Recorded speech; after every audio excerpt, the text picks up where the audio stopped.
Estamos iniciando mais um programa Nos Caminhos da História. Vamos tratar hoje da nossa fronteira sul e fronteira oeste. As fronteiras do Rio Grande do Sul com a Argentina e o Uruguai especialmente. Fruto de tratados realizados entre Portugal e Espanha e de iniciativas dos próprios gaúchos. Voltamos em seguida para tratar disso, não saia daí.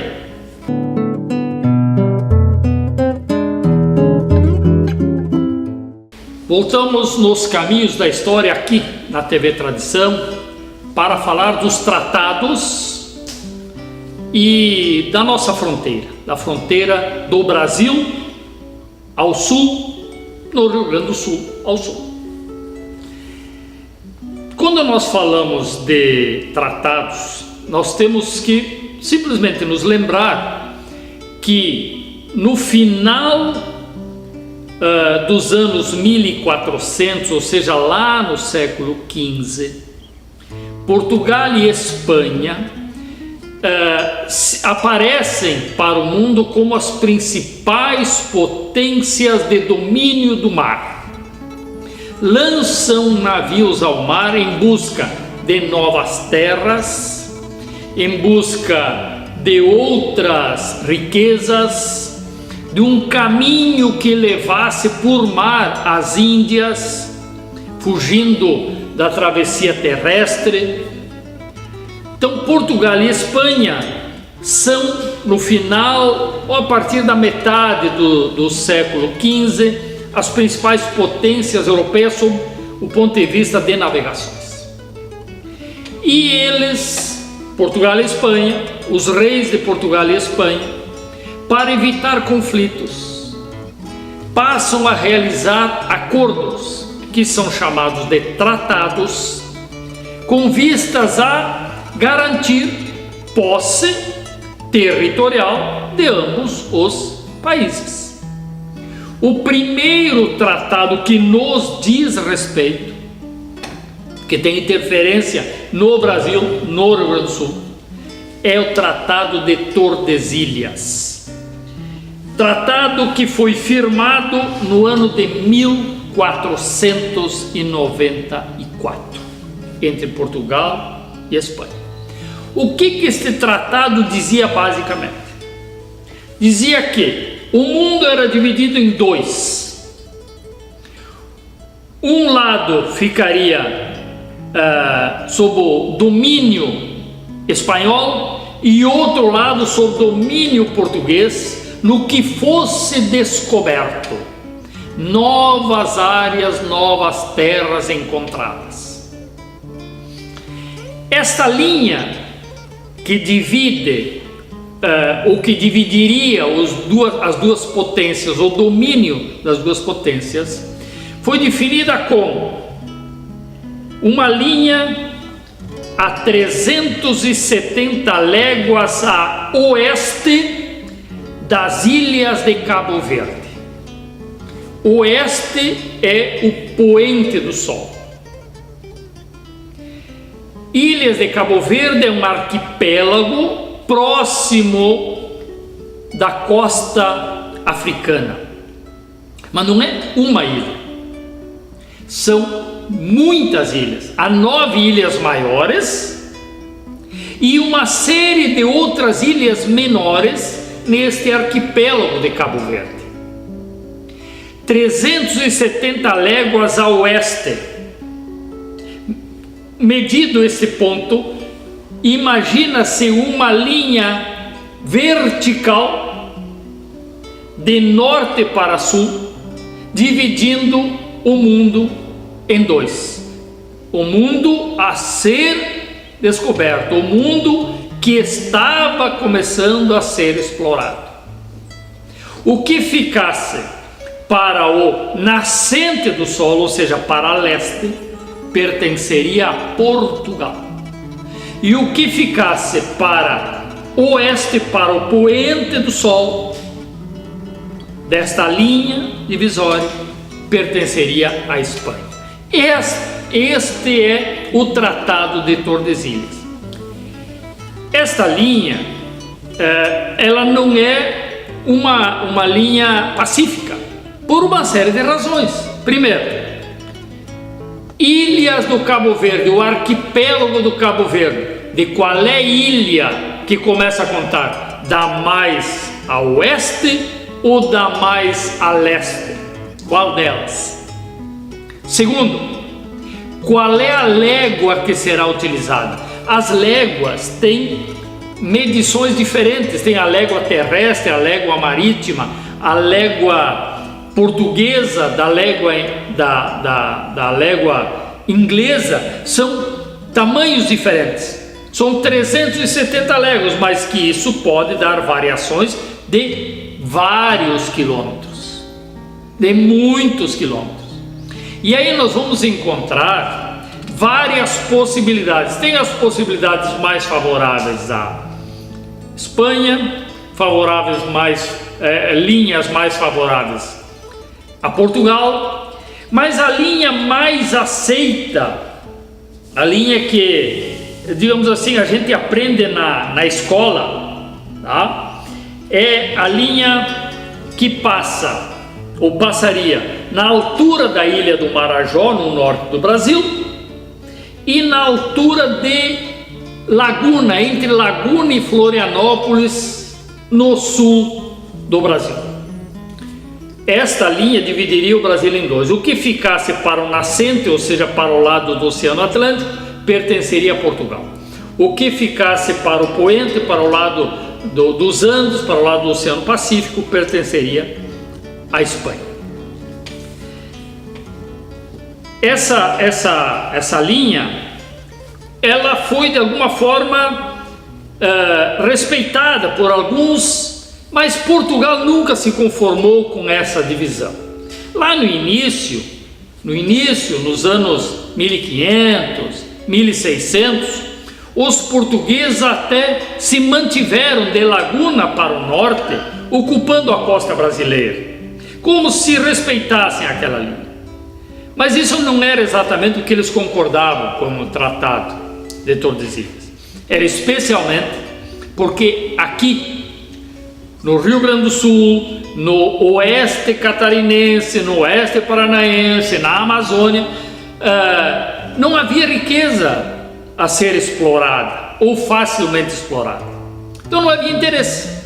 A partir do momento que nós vamos ter o gado aqui no Rio Grande do Sul, a partir de 1634, e quando começa a prata do Peru ser escoada pelo Rio da Prata em direção do Oceano Atlântico, Portugal já se arvora no direito de fazer parte da exploração desse território e já defende outros limites.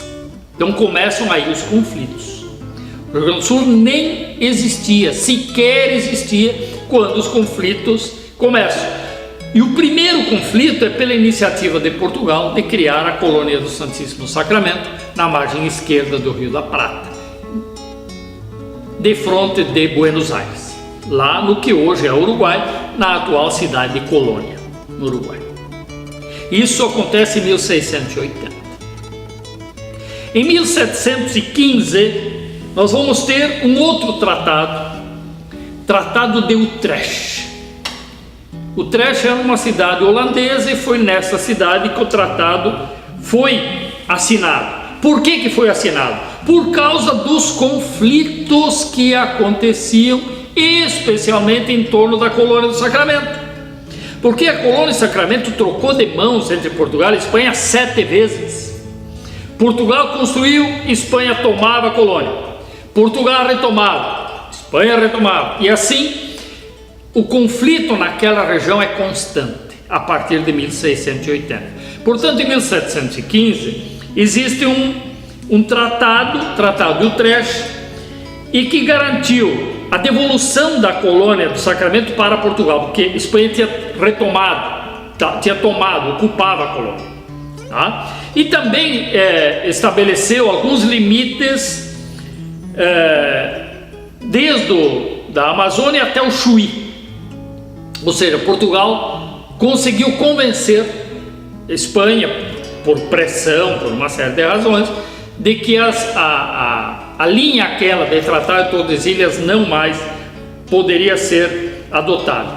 E aí nós vamos ter toda uma conceituação, começa aí com o Tratado de Utrecht, uma concentração ideológica chamada de iluminismo, em que há uma defesa com o reconhecimento da Igreja, que tem um papel político muito importante na época, de que a terra pertence a quem a ocupa.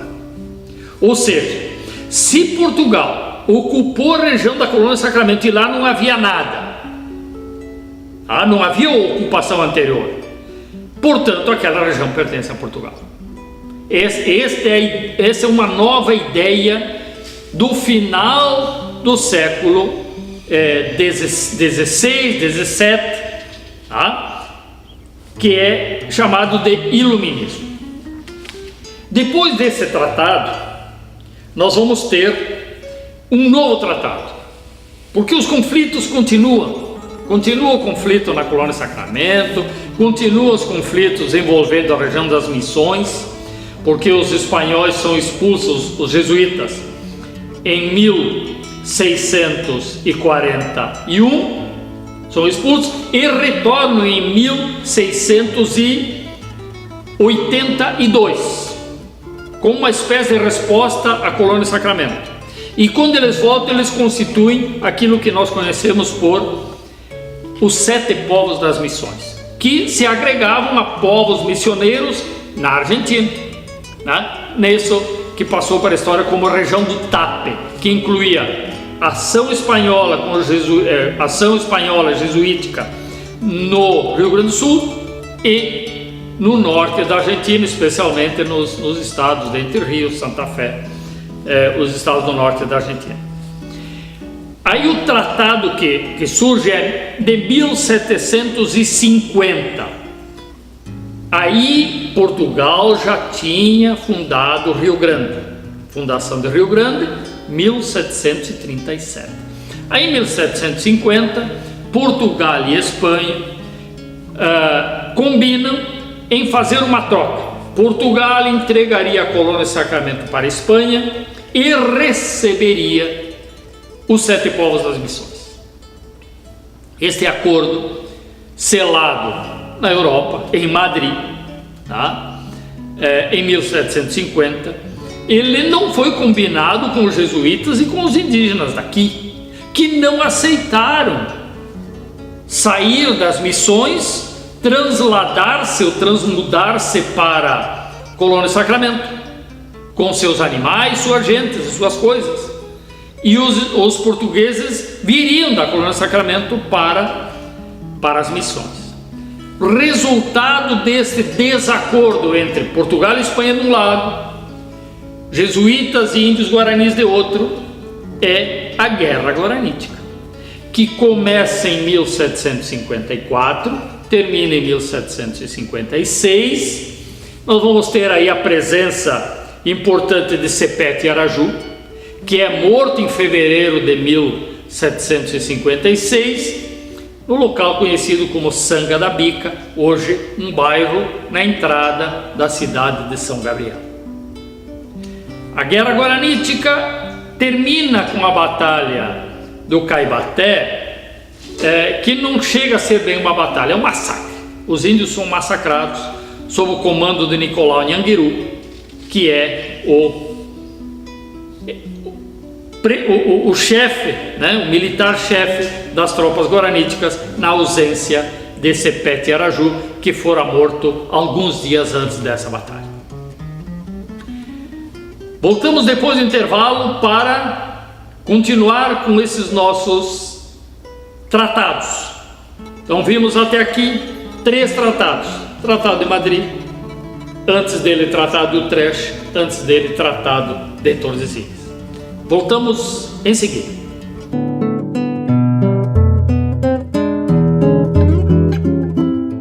Voltamos nos caminhos da história, falando hoje sobre os tratados e as divisas do Rio Grande do Sul, os limites do Rio Grande do Sul, a nossa fronteira. Depois do Tratado de Madrid, que resultou na Guerra Guaranítica, nós vamos ter o Tratado de El Pardo. O Tratado de El Pardo, assinado em 1761, ou seja, 11 anos depois do Tratado de Madrid, enquanto que Portugal e Espanha se encontram em guerra, ele é um tratado que de alguma forma desfaz o Tratado de Madrid. E neste meio tempo, o governador de Buenos Aires, Pedro Cevallos, invade o Rio Grande do Sul em 1763. O Tratado de El Pardo estava em vigor, mas as dificuldades de comunicação entre a Europa e a América do Sul eram muito grandes. Imagina-se que não havia os meios que nós temos hoje. Tá? Até a notícia chegar, muitas coisas aconteciam. Cevallos invade Rio Grande, mantém Rio Grande ocupado, cidade de Rio Grande, a região da cidade de Rio Grande, mantém ocupado por vários anos até 1776. Foram 13 anos de ocupação de Rio Grande. Até que os gaúchos conseguem expulsar os espanhóis, ou argentinos. A Argentina ainda não era uma república independente, de Rio Grande. Só que em sendo expulsos de Rio Grande, eles não retornam para Buenos Aires. Eles sobem e invadem Santa Catarina, invadem o Desterro ou a ilha de Florianópolis e ocupam a ilha de Florianópolis. Isto acaba resultando digamos assim, essa ocupação feita em território brasileiro por parte da comandância de Buenos Aires. Acaba resultando isso num novo tratado, o Tratado de Santo Ildefonso, assinado em 1777. Esse Tratado de Santo Ildefonso foi provavelmente o tratado mais prejudicial a Portugal de todos os que já haviam acontecido. Por quê? Porque por esse Tratado de Santo Ildefonso, a Espanha devolveria para Portugal a ilha de Santa Catarina, que já era portuguesa desde sempre, inclusive se considerado o Tratado de Tordesilhas, e Portugal entregava sob domínio espanhol as missões e a Colônia Sacramento.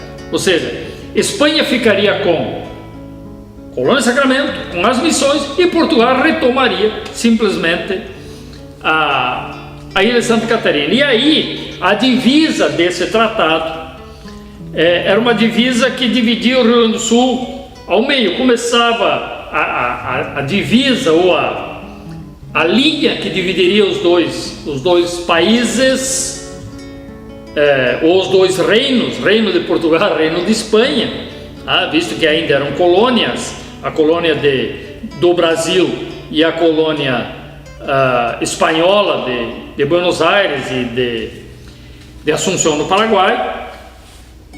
Essa divisão começaria na altura de Maldonado, aproximadamente no Uruguai, e subia pelo Rio Negro, passando ali mais ou menos por onde é Bagé, e subia por aproximadamente onde é Cruz Alta, e daí de Cruz Alta em direção do Iraí, mais ou menos isso. O que ficasse para o nascente do sol seria português e o restante, ou seja, todas as missões, quase toda a fronteira oeste, pertenceria à Espanha por conta desse Tratado de Santo Ildefonso.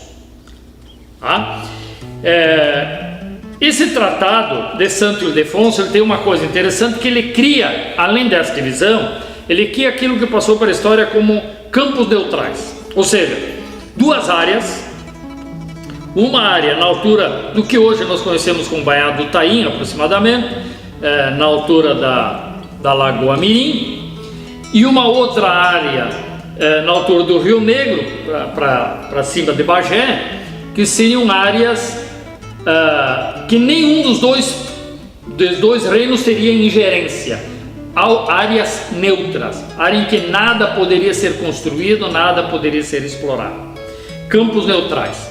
Estas áreas nunca foram efetivamente respeitadas, né? Com o tempo, tanto um quanto o outro invadiram essas áreas para tomar gado, para de alguma forma explorar. O que o Tratado de Santo Ildefonso tem de positivo é que ele trouxe uma paz, né, por mais ou menos 20 anos entre Portugal e Espanha, especialmente aqui na região que nos interessa. O próximo tratado é o Tratado de 1801, Tratado de Badajoz. O Tratado de Badajoz, ele anula todos os tratados anteriores, é isso. Ele coloca por terra tudo o que eventualmente tivesse ficado como combinado nos tratados anteriores, tá? E termina com uma aliança luso-inglesa, e esse tratado, ele é um tratado que é forçado por Napoleão, que força a Espanha, que pressiona Portugal, tá? Antes de Napoleão invadir, inclusive, a Espanha, e fazer com que o rei de Portugal fugisse, o que veio a acontecer em 1808, 7 anos depois disso, tá? Então o Tratado de Badajoz, ele anula todos os tratados anteriores e dá uma nova conformação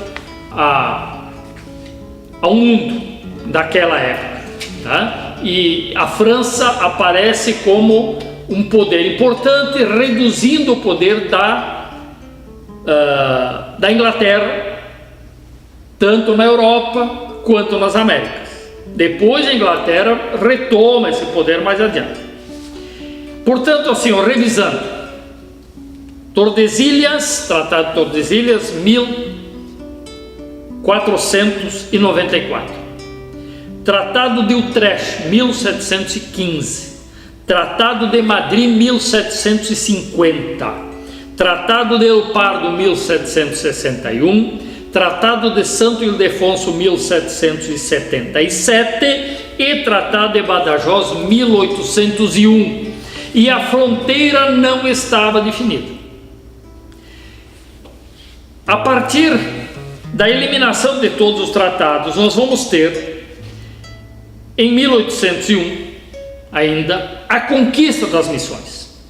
Os gaúchos tomam as missões numa ação bélica e expulsam os jesuítas das missões. Então a região das missões, a conquista das regiões das missões, pela primeira vez na história, para domínio português, se dá pela ação bélica dos gaúchos que invadem as missões, tomam os campos neutrais e definem basicamente os limites entre a colônia brasileira, entre o Brasil colônia, tá? E o Uruguai, que era nesta época um domínio espanhol, via Buenos Aires. E aí nós vamos ter os limites entre Brasil e Uruguai depois dessa tomada das missões, que foram sendo definidos através de combinações entre Brasil e Uruguai, tá? Porque com a Argentina, os limites do rio Uruguai, eles são mais ou menos preservados, e aí a Argentina se torna uma república, e nós vamos ter Portugal se transformando em república em 1828, com uma independência por eles reconhecida em 1825. E aí nós vamos encontrar ajustes que ocorreram entre Brasil e Uruguai em 1851, um pouco antes da guerra contra Rosas, o ditador argentino. Vamos encontrar um novo acordo em 1909 e o último acordo em 1916, ou seja, somente há 100 anos atrás. O consenso, ou esse acordo, o consenso chamado de outubro de 1851, ele estabelece que o Rio Quaraí, lá na confluência do Rio Grande do Sul, Uruguai, Argentina, teria um regime de exploração das águas comum, um regime comum. Tanto o Brasil poderia ocupar, transitar por ali livremente, quanto o Uruguai. A demarcação combinada em 1851, ela acontece entre 1852 e 1862, levou 10 anos essa demarcação, tá? E nesse meio tempo, já falei, acontece a guerra contra Rosas, que é uma guerra do Brasil contra Rosas, mas com o apoio do Uruguai, tá? Que era o ditador argentino. E praticamente ficaram definidas aí as fronteiras do Brasil com o Uruguai no sul.